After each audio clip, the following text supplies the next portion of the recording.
Avec nous sur Radio J, nous sommes à présent en direct et comme chaque mardi avec Freddy Eitan, journaliste, écrivain, ancien ambassadeur d'Israël. Bonjour.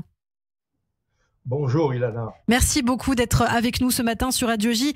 Alors, je crois que vous souhaitiez ce matin faire un bilan un petit peu de l'année écoulée pour Israël. Et ça tombe bien puisque vous avez aussi publié il y a quelques semaines un livre, on en a parlé sur cette antenne, Adama, Israël hier et aujourd'hui, dans lequel vous faites un petit peu le bilan de votre vie, mais aussi finalement le bilan de ce que vous avez vu sur la scène politique et diplomatique toutes ces dernières années.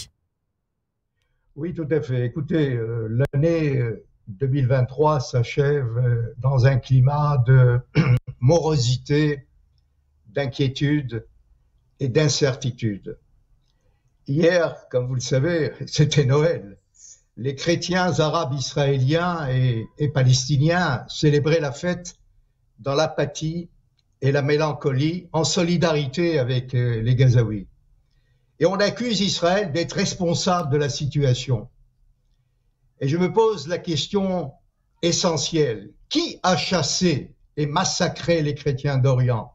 Eh bien, c'est bien le Hamas à Gaza, le Hezbollah au sud Liban, Daesh et Al-Qaïda en Irak et en Syrie.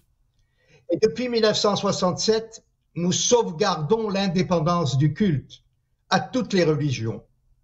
Alors imaginons un instant les lieux saints sous le contrôle des frères musulmans. Eh bien, ils chasseront toute présence chrétienne. On transformera en mosquée toutes les églises à Jérusalem-Est, à Nazareth et à Bethléem. Je vous rappelle que l'année 2023 a débuté par la réforme judiciaire. J'ai vu les massives protestations de rue. Ils ont divisé la société israélienne. Ils ont plongé le pays dans la grogne et la rage. La résilience commençait à s'effriter. Elle ébranla fortement les piliers de l'État démocratique et les valeurs du judaïsme. On refusait aussi de distinguer entre une lutte légitime contre le gouvernement Netanyahou avec la solution des problèmes nationaux et existentiels.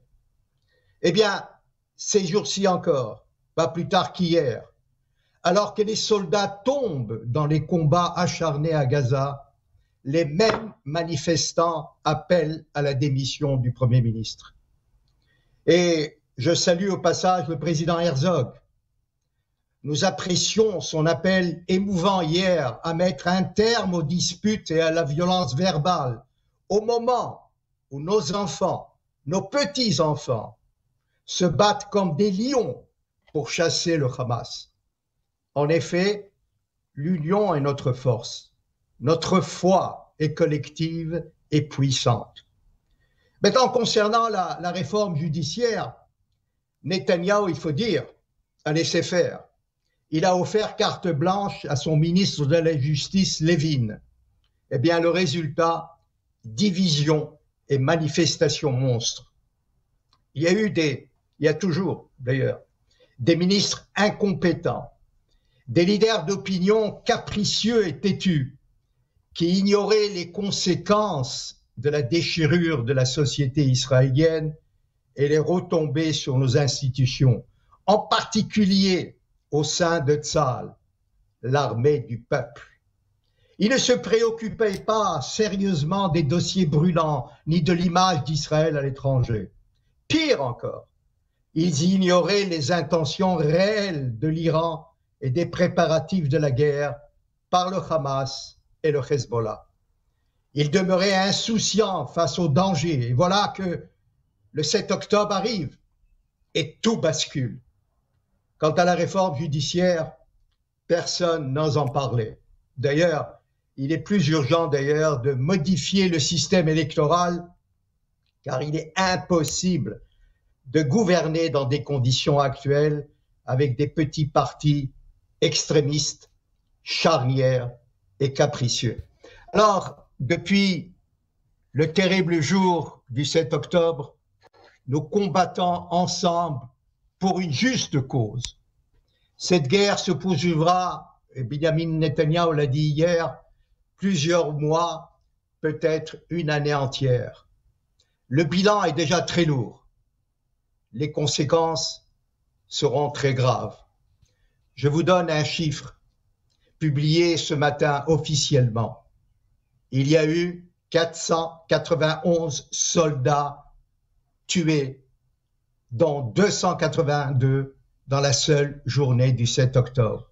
Il y a aujourd'hui dans les hôpitaux 11 600 soldats civils sont blessés dans les hôpitaux. Et pour achever, si vous voulez, ce bilan très rapidement, je vous dirais que dans l'espoir qu'on retrouvera l'année prochaine, 2024, la sagesse et un peuple uni et une diaspora beaucoup plus chaleureuse et solidaire, surtout aux États-Unis. Eh bien, on l'espère en tout cas. Merci beaucoup Freddy Eitan pour cette chronique ce matin sur Radio J. On peut vous retrouver évidemment en podcast sur notre site internet radioj.fr et je vous dis à la semaine prochaine. Merci. Radio J. Zoom.